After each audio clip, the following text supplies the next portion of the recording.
Hello and welcome to F1's Tech Talk with me, Rosanna Tennant, and F1's tech analyst, Sam. Sam, great to see you in the paddock because you've been in the pit lane. There's so much to look at the moment, isn't there? I feel like a kid in a candy store. It's fantastic. There's just so much to see and do. I feel like I could do a tourist guidebook version of it's just lovely.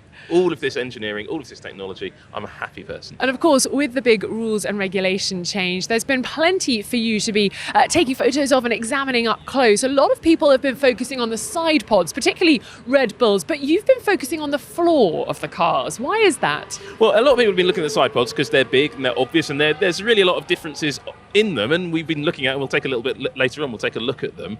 But actually, I think the real core to these 2022 cars is all about the floor. We knew that. They're going to be ground effect floors. The car's going to stick to the ground, generate their downforce through tunnels under the bodywork. The whole underside of the car becomes a wing. Harks back to the March 701 of the 1960s, late 1960s, early 1970s, the work of Peter Wright, the engineer who first came up with that those ground effect cars. Often credited, Lotus being credited with the first team of doing this. They weren't the first. It was the March 701. If you don't count a car that was designed in the 1920s that never got built, I'm trying to keep up. I could be very boring about this. I shan't bore you anymore. However, the floors of the cars are what it's all about. But the side of the floors, we expected them to be quite flat. The bit you can see from the top, quite flat, quite featureless. Where you used to have those sticky uppy bits, those little cutouts in 2019 and years further back, we thought that would all be pretty plain, just a simple line of carbon fibre with some lumps on it, but that was about all you're allowed to do. We were very, very wrong about that. There's a huge amount of variance. Teams have got cutouts, they've got slots, they've got aerodynamic elements, you might even call them winglets, small vertical protrusions if you like. Lots of interest. And what's going on there is what the teams are trying to do is use the shape of the floor to essentially get the air doing what they like around the edges of the car. And what that means is they're sort of sealing the side of the car floor. Now, back in the 80s, when we had ground effect cars in the first time, you had sliding skirts, those bits that went up and down, sometimes with Teflon coating or literally old bits of broom handle going up and down. What they're trying to do is create that skirt effect, but with airflow, so vortices coming off bits of the floor, sealing the sides of the floor around the diffuser and creating almost invisible skirts. And that is what the teams are attempting to do. And some teams are having a little bit more success than others with it, and that's created some stability issues. And I think we're going to see some teams struggle a little bit more around that area. And once you've gone for a certain design philosophy, how easy is it to backtrack, adapt and modify? It's not easy at all. So you can't just take a look and say, oh, well, the AlphaTauri's got this floor on it, and oh, Alpine's got a cutout there, or Aston Martin's just got a little side flick and that's all they've done and they seem to be working okay. You can't do that. You can't just go and copy another team, because the aerodynamic flow structures they like talking about, these aerodynamicists, those are so complicated to model, so difficult to understand. It even gets into a little bit of chaos theory and stuff like that to actually understand those what the air is doing, the particles of air, how they bounce around underneath the floor. Getting that right is not the work of a moment. They have to do a bit of CFD, they have to go into the wind tunnel, then they might even have to come to the track like here, cover the car with dye, drive it up and down and see what happens, just experimentation. I have heard from a good friend of mine that some of the teams, possibly Mercedes, have actually started to use AI and machine learning to actually create iterations of floor to understand it. It's got that complicated. It's like NASA getting involved, but NASA are a bit behind Formula One on this. Well, I know you've been looking at the cars, but you've also been catching up with some key people at the teams. One of them was Jody Eggington from AlphaTauri. Let's listen to what you chatted to him about. Jody Eggington of the AlphaTauri F1 team. You've had a few days now with the AlphaTauri AT03, your new car for 2022, and it's an interesting design. But tell us about the concept of the car and what you were trying to achieve within these new regulations. Well, I think with a totally new set of regulations, we're at the beginning of a very steep learning curve. So one of the key points in the design phase was to make sure what's under the skin allowed us to iterate and develop the car aerodynamically quickly without running into sort of expensive bits of hardware which needed moving. So our focus of the design is to give us the best possible canvas to develop the car aerodynamically as quickly as possible, and that includes chassis, the philosophy on the front wing design, side pod packaging. Just maximum freedom was a key part of the concept. One of the most distinctive features about your car is the nose and front wing structure and the way they join together. You've almost got a sort of raised nose effect going on. Can you tell us a little bit about what you're trying to achieve there? Yeah, I mean, without going into specific details, the concept around the front wing was obviously to sort of optimise what we thought was the best way to go with floor feed. But the wing itself is interested in as much as we should be able to develop the wing quite quickly without re-homologating the crash structure, which was another objective. Now, you mentioned the mid-floor and the area around the side of the car where we've seen some different solutions up and down the pit lane. You've got some details there, but what is it the teams are trying to get from those little cutouts and bits along the floor? Yeah, I mean, everyone's got a view on what they want to do with the floor structures. The floor itself is a very powerful tool now. With these regulations, the authority of the floor has increased. There's more to be had from ground effect. There's tunnels on the floor, and the flow over the top surface is part of that. So there are a couple of schools of thought with regard to how the undercuts developed and how we're pushing air down the side of the car. You've got to get the air that's flowing down the side of the car to do what you want, really. You want to make sure that you can attract that flow in the right direction. I mean, outwash has been talked about a lot. It's more difficult to achieve with this regulation, but it's still a desirable thing. And although it's more difficult to achieve, and that was one of the intentions of the regulation, the floor design plays a big part in that, together with the front wing, and teams are trying to do the same thing. And the solutions we're seeing on the forward floor and side pod is all part of that same story, really. Hopefully we've got a concept where we can react quickly and modify that as we go along, really, and I think that'll be an area of big development. It's diverse already, and I expect teams are going to push hard in that area through the season. Looking at your front suspension, it's notable that you've gone for a different layout to your sister team at Red Bull Racing. And I'm quite curious about why you've decided to take that route. And it almost seems that your car's a little bit more similar to the AT02 of last season. So we're push rod on this car at the front, and obviously Red Bull have gone pull rod on the front. The front suspension is entirely our own. The bits we're taking from Red Bull is the gearbox, rear suspension and hydraulics. So forward of that, everything's our own. There's some elements of our front suspension design which you identify with similarities to last year, the way we're mounting the pass rack, etc. But again, it's designed around how best to optimise the floor and how we wanted to use the inlet of the floor, really. Teams have got different design solutions there, and it's quite simple at the point where you've got to make decisions on suspension mounting. Where you are with your floor development probably dictated the way people went. For us, push rod was the solution. It's a process we'll go through every year. It's not a mid-season update, and we'll review again, but where we are now is what was working best for us at the point where we had to make the major architectural decisions, really. You mentioned that the floor is very powerful, and in some cases it's a little bit too powerful, because some of the cars we've seen here have been porpoising along the main straight. Now, that's a difficult thing to get out of, so could you tell us how a team who suffers from porpoising can get away from it, and also, have you suffered from that problem yourself? I mean, the sort of the physics behind, the oscillations or porpoising, it's pretty understood, really, but at the end of the day, you've got a large aero surface, you've got to control that. It works particularly well when it's close to the ground, but with that comes risk that if you haven't got those surfaces behaving in the way you want, you can have an unintended variation in downforce, which leads to porpoising or vibration or an instability. So it's attractive to run these cars low. There's load to be had, but it's not without risk, and I would imagine that any team that's potentially suffering with that is at the point of trading sensitivity for load, really. It's no different. It's attractive to go for the load, but at some point you could be facing stability issues, and I would imagine that's what some teams are facing. For us, it's not something that's a major dilemma for us, but also aligned to that, we've lost the inerters, we lost the K damper, so the ride metrics are different.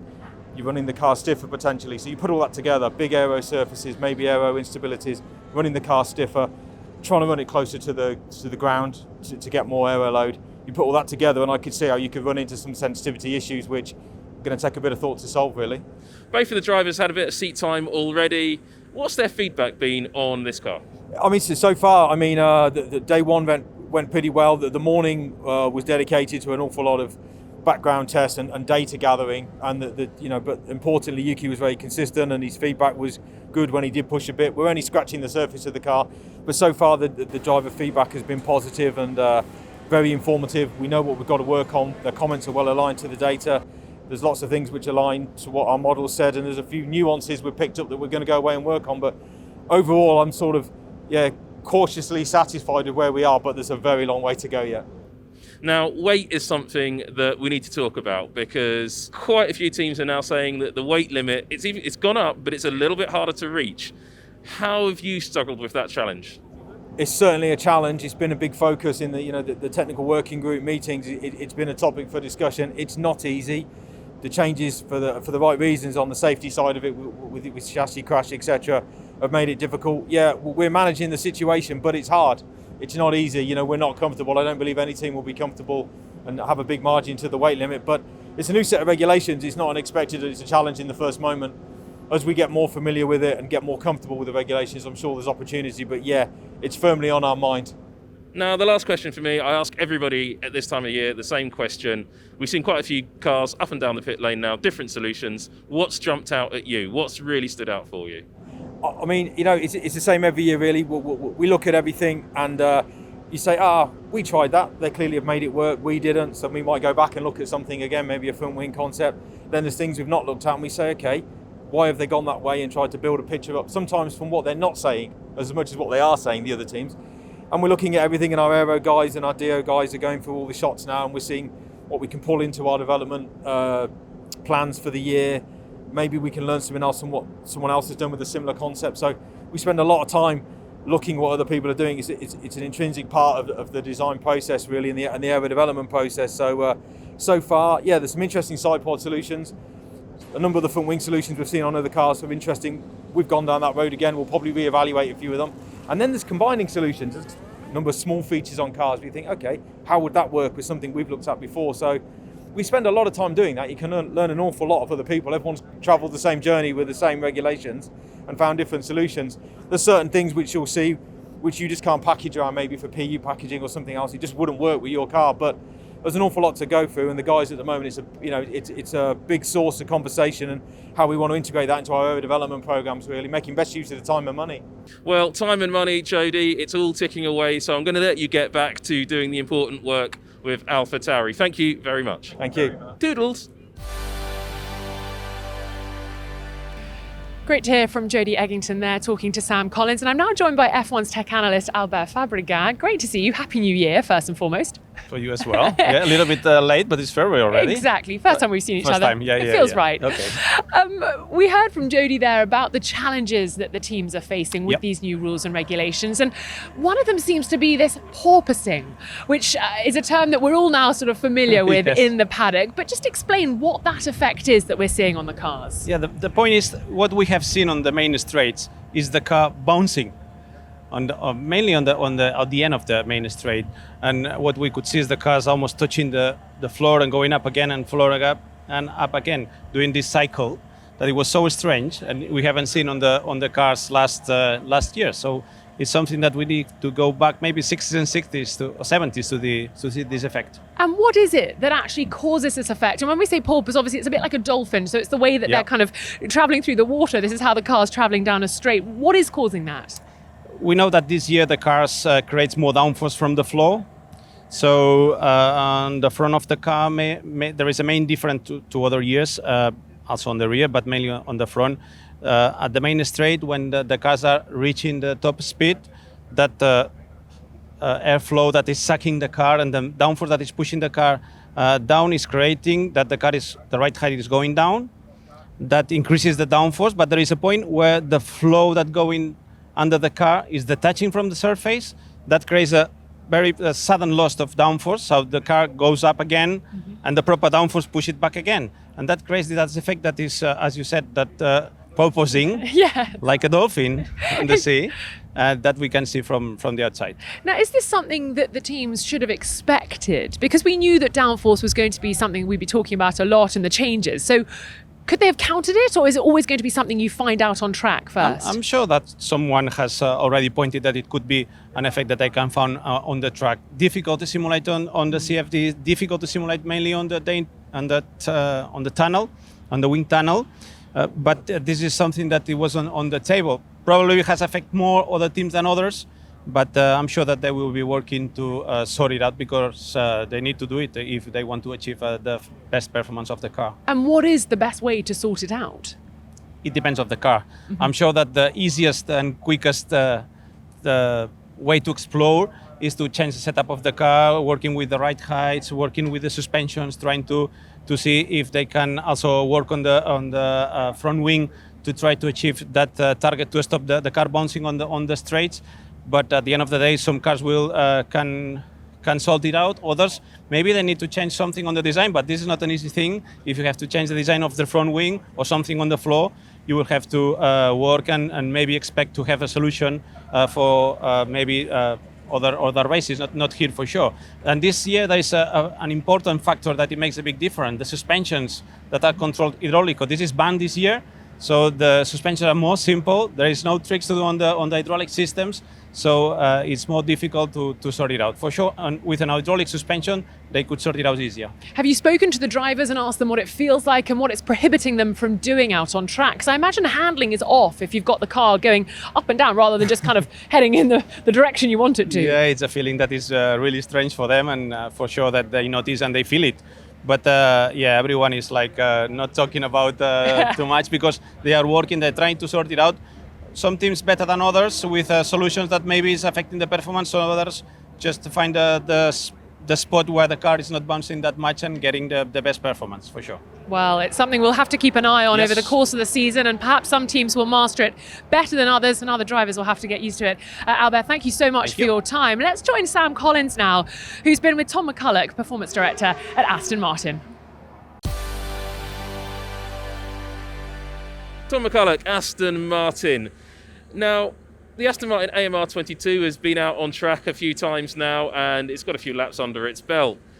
Your role means that you have to look across all of those tests and understand what the car's doing and work with the team back at the factory. How do you get all of that information back to the team at Silverstone?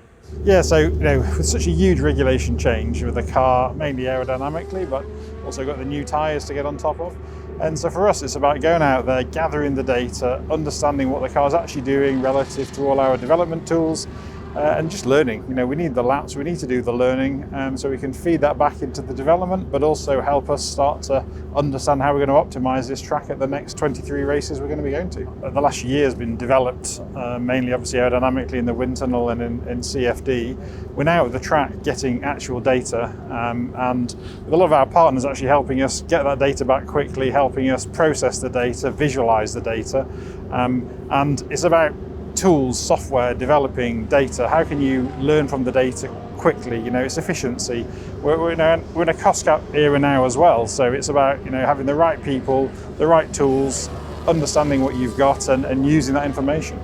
And perhaps a way to sort of describe what's happening, the way the team is functioning, is it's almost like a high school science experiment where you have to come up with a proposition, an experiment, and then look at the results. I mean, is that a good way of looking at it? That's a really good analogy, and this year's car has been one of those go back to the basics on so many things, because the previous generations of cars, yes, there's been regulation changes, but there have been iterations really. You've had quite a known baseline, you're doing certain developments. This is on so many elements, the aerodynamicists, the mechanical designers, throughout the entire design function, it's been back to square one a bit, for the stress engineers, FEA work. There's so many people who are just having to, go back to basic first principles in some way, and a lot of your development tools are iterated around known concepts as well, and here we're in quite uncharted territory. Now, these cars are quite different to anything we've seen before. In fact, everything that you've had in the past has been torn up and thrown in the bin. But we've seen some of the cars, the aerodynamic and mechanical side, have not really been interacting too well. And we have seen at the end of the straight quite a few cars porpoising. Now, what is it you can do about that to get around it? Obviously with the ground effect cars, as the previous generations one, they're very performance sensitive to running low to the ground. You can go too low, and it's about how can you optimize your car. It's quite easy to run away from the ground and to have the car not as performant, but the key is really, can we understand the car, can we get the car operating as fast as we can do without any adverse sort of ride and handling issues. Now, with the F1 testing, official testing due to start in Bahrain, a very different race circuit. We've started off with pre-season running in Barcelona. You've had a shakedown at Silverstone as well. So that gives you 3 tracks worth of knowledge. Will you feel going into the first few races that you have a full understanding of what the car even wants? The cars are evolving so quickly. The car we have here will be evolved again by the time we get to the first Bahrain test, and again, Bahrain race. Everybody's developing the cars, and testing in Barcelona, or the running we're doing here in Barcelona, I should say, is very much we have to use it with a pinch of salt, because the ambient and track conditions are very different to normal racing, especially when we come later in the year to this track. So therefore how the tyres behave is very different as well. So for us it's about data. Let's get the data, let's understand the car, let's work through some different setups to understand the options we've got, and then go. There's a whole load of people back at the factory processing and analysing that data now, and then it's that process just carries on. Now you mentioned testing and the tyres. I mean, completely new tyres. It's not just changing compounds and construction that we've seen a few times. Different sidewalls, different shapes, different squish even, different shapes at the bottom of the tyre. Again, everything in the bin. How have you managed that with just book data from Pirelli and then what you're seeing on track? Yeah, so obviously you can do a certain amount of modelling of these things. We've got a simulator, we've got the tyre group have been working hard with the input, not only from Pirelli but also the 2 mule car tests we did last year, both at Silverstone at the end of the season at Abu Dhabi. So that puts you on the front foot with some data. Obviously these cars generate the load in such a different way to those mule cars, therefore the tyres are going to react differently as well. So it's about understanding really, and using your development tools and softwares and everything to put yourself on the front foot. There's nothing like going testing to get some real data, but again, as I was saying before, you've got to caveat that with the fact that the track temperature is 20-30 degrees cooler than we're going to be when we come back racing here. Now, real data comes from real drivers in a real car. You've had your drivers in the car now, both of them. What have they fed back to you? Yeah, so it's obviously quite a different car from a characteristic side of things, through the speed range, largely in line with what we've found in the simulator, which has been good. And they're quite enjoying the car. It's a bit of a challenge, but something a bit different. They understand that this is about gathering the data, so you have to get them into a bit of a different mindset. But I think it will be exciting when we start, qualifying and racing these cars when they're in close interaction with other people. It's early days now, but so far they're quite enjoying it. I ask this question to absolutely everybody at this time of year and get different answers. It's one of my favourite questions still. We've had a bit of time to look at other cars up and down the pit lane. What's caught your eye? Obviously, I think one of the big differentiators between a lot of the cars is the whole side pod concept. There's a lot of the front and the rear wings. There's a certain amount you can do with that, and I think most people have tried all the sort of different bits and bobs. It's been interesting over the last year seeing the evolution just within our team of the side pod philosophy and idea, and also what some future developments ongoing are. And then you sort of see, that's a bit of that, a bit of this. And I think that's a very interesting area on all the cars. And I'll be honest with you, I haven't spent enough time looking at them all either. Great to hear from Tom McCulloch talking to Sam Collins. Lots of expectation around Aston Martin's performance for 2022. Sam Collins is a busy guy. We've sent him out to the pit lane to have a look in the garages and take you nice and close to these new cars. The second day of pre-season running for the 2022 Formula One season, Barcelona circuit, and let's get straight down to it here in the pit lane. The Haas team are here in their garage with the very interesting Ferrari-powered VF22. And the reason I point out that it's Ferrari-powered is the Haas car. You might be able to just about see it behind the wing mirrors there. The side pods are a little bit dished, not as extreme as the Ferrari or anything like that. Just a little bit of the same concept, but these are two very, very different cars, even though they share the same power unit. Now, the mechanics down here at Haas have been doing quite a lot of work. And the reason I wanted to talk about that is that reliability has been a big talking point of the last 24 hours. Not so much the lack of reliabilities in general cases, but also reliability in the case of, well, the teams who don't have it. And Haas was one of those. They had some sort of fluid leak on their car in the first day of running, lost a bit of time, still in the garage, but that looks like more they're just fiddling and fettling with the car rather than actually fixing something. But a team that definitely did have to fix something is the next team here, Alfa Romeo. Now, they had all manner of problems, and the team have been hyper-secretive about their car. They don't really want you to take too close a look at it, but, there it is. And they'll probably come and stand in our way in a little bit when they realise we're looking at the car. They've had some issues with the rear end of the car. They brought in some new parts from Hinwil in Switzerland, where they're based, overnight.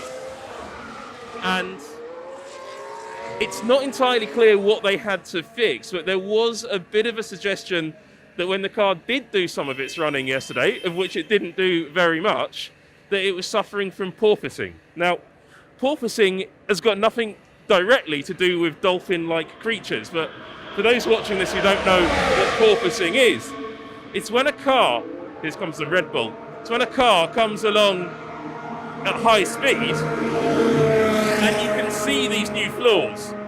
Well, they generate their downforce in a very different way to a normal racing car. It's a ground effect floor, essentially. And the car is sucked to the ground by these floors. But it's not sucked consistently across the range. So it may be the rear will get sucked down first, or then the front.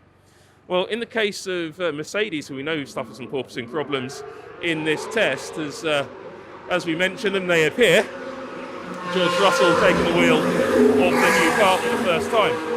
So what happens with the Mercedes particularly is the rear of the car hits the ground, the downforce stalls, the aero stalls underneath the car, and then the car comes scooting back up. Then the front goes down, and it creates this sort of porpoise-like motion going back and forth, and it's a set-up nightmare for the team. To resolve that, the team will have to make some pretty significant changes to the aerodynamic setup of the car. Now, we saw a new floor going into the back of the Mercedes garage, but it was in a big bag, and they didn't let us look at what the specification was. So maybe it's on the car now. We didn't get a good enough look at it just there. But I think Mercedes are trying to solve the porpoising problem. Now, later on, we're going to go down and have a look on track to see if we can see exactly what's causing that problem. But Mercedes, they do have reliability in that car. They've been able to get a good number of laps in for Lewis Hamilton yesterday. George Russell's already been coming and going a little bit. But that sound you might be able to hear in the background right now, coming out of the AlphaTauri garage, is, in my opinion, the general sound of the pre-season. In Formula One, when you hear that grinding sound, that's the sound of a part that doesn't fit the car. A little bit of carbon fibre, someone has to get out essentially a Dremel and just grind off bits of the car. And that's what's going on in the back of the AlphaTauri garage, excuse me. But the AlphaTauri car here, they've been a little bit secretive about the car, but they're relaxing a little bit. We talked about it a bit more yesterday. They have also been suffering from porpoising with that car quite significantly. Have they cured that yet? I think they may have done. But how do you cure porpoising? Well, you can raise the ride height, which reduces downforce, your car goes slower. Or you can go as stiff as you like on the springs, even take the springs out altogether. Doesn't really work on these cars. But you still have the movement of the tyres and you could still get porpoising. Alpine, the French team, based in the UK, a bit of a funny feeling about this team. Now, we heard yesterday that in their shakedown run, they had some bodywork attachment issues. And by bodywork attachment issues, I mean some of the bodywork fell off. And that's something they need to work on, take down, but that'll probably just be new car syndrome. When you start and you work on a new car, you don't really understand all of its little problems. McLaren here, been fairly quiet, but they look quite strong. We get a nice look at the cooling system there on the brand new MCL 36. It's a fairly conventional layout behind those side pods. So McLaren have got a very different route with their side pod design to a lot of other teams. It's quite wide at the front, but that narrows down quite quickly. And you can have a look around the front bulkhead. And this is quite interesting because McLaren is one of two teams in the pit lane using pull rod front suspension. Not really been seen for a while in Formula One, and the last team to try it, I think, was Ferrari, and they dropped it pretty quickly, but both McLaren and Red Bull have gone for this arrangement. You can see the brake system, master cylinders at the front there. Can't really see the steering rack. That's set a little bit further back in the McLaren, down low underneath the a lot of carbon fibre panels on that car, on Daniel Ricciardo's car. Let's go down to Ferrari, because Ferrari is a team that everybody is talking about now as the Aston Martin comes in. No immediate big changes that I can note, but those cooling gills you see on the back, Aston Martin have been opening and closing them off, and it still looks like they're there. They've just got these little neat tidy blanking plates, and it's very Aston Martin. They don't want to change the look of the car, but they change how it works just by using very neat, detailed things. Just a little film the back of this chap's jacket here. Now, this is probably a company you haven't heard of, Messier Bugatti Doughty. That's a company that makes braking systems for airliners. And actually, those are the brakes that some of the teams in Formula One use. They're sometimes referred to as carbon industry. And one of those teams, I believe, is Ferrari, which is why this chap's loitering around the front of the Ferrari garage. And actually, if you just look over there, JP, past this Formula One cameraman, you can see the bodywork is coming off the rear end of this new Ferrari car. And there's a bit of work going on around the end of that power unit. Now, you can see now coming in the back of the garage, you get to see the inside of those very interesting, very distinctive Ferrari rear bodywork sections. Just at the back of the garage there, JP, that big panel coming in, you can just see it being held by the mechanic there. That's what it looks like under the skin of the Ferrari. Well, there's been a lot of speculation about this car, but the cooling layout is actually quite conventional. It's just all aerodynamic in there. Well, Ferrari's reliability has been absolutely superb. Ferrari clocked up more laps than anybody else has this season. And that's actually been really, really exciting because it seems that Ferrari are back. And it's been a while since we've seen the Italian team be truly competitive. In 2019, they were strong. There were some question marks about some of the elements of their power unit. And then in 2020, they had a settlement with the FIA. The car was slower. 2021 didn't really work well, but they were stronger. But 2022, there's a lot of hope on this car. And I'm going to make a little bit of prediction here. I think Ferrari are going to win a few races this year because that car looks really good. It's the fastest so far in this pre-season running at this track. When we get to the first test in Bahrain, it'll be interesting to see how it works on a different track. However, the Ferrari does look to be the class of the field at the moment. But there's this team here, Red Bull Racing. I want to talk a little bit about the power unit of this car. Red Bull have introduced a very small update to the car overnight. They've opened up some of the cooling gills around the back of the car, which weren't on the car yesterday. And the power unit underneath that car, now, there's a little bit of an interesting situation with that power unit. It's designed by Honda, it's built by Honda, it's maintained by Honda, but it's a Red Bull powertrain. That's because the Japanese manufacturer officially pulled out of Formula One, but then has sort of decided to stick around a little bit because actually it quite likes Formula One. It's a really good place to be for a car manufacturer. It's really good with the hybrid systems and the new fuel rules coming up in a few years. So it's interesting to see. Now, Mercedes, George Russell, he's out on track at the moment, but look at this. This is a little telltale. People don't normally get to see this. You can see this little marking along the track. Well, there's not much the Mercedes mechanics can do about it because that's the way flow visualization paint works, and they can't really clear it up, which isn't very Mercedes because they like being clean and tidy, these chaps, and Chap S's as well actually. But these little marks here, that's the dye that they put across the car, so they can see the air flowing across it, and that's what Mercedes is going to be looking at. And each team uses its own almost corporate coloured dye, with the exception of some. So the Williams team, they took their car out yesterday, and when it came into the pit, it was absolutely covered in FlowViz paint to a degree I've never seen. But actually that's the right thing to do on the first day of running because the Williams team were just trying to understand how the aerodynamics on their car works. And there's some interesting features on that car which we'll delve into in future on an edition of Tech Talk. But the car is one of the more interesting in the field, particularly on the side pods and the cooling system. And I was going to end up this pit walk here, but I think it might be worth taking a quick look at what's going to happen behind us in a moment. So George Russell coming into the pit lane just at the end of his run. We know there's some flow visualization dye on the car, not sure where it is. The Mercedes comes in, tyre warmers going on. Let's go and get a closer look at the car before he shuts the engine off. Now, we can see the team doing their work, and he's coming back out. And the team are coming in. Now, this doesn't look scheduled because the Mercedes team are normally far more organised than this. And just looking down at the car, it smells very hot, but they always do.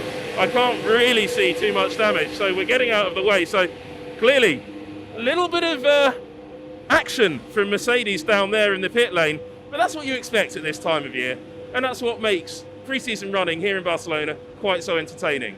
Join us later for a little bit more of this.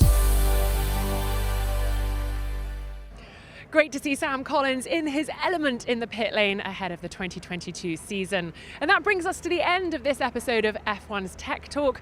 We'll be back throughout day 3, bringing you more tech insight and bringing you even closer to these new generation cars.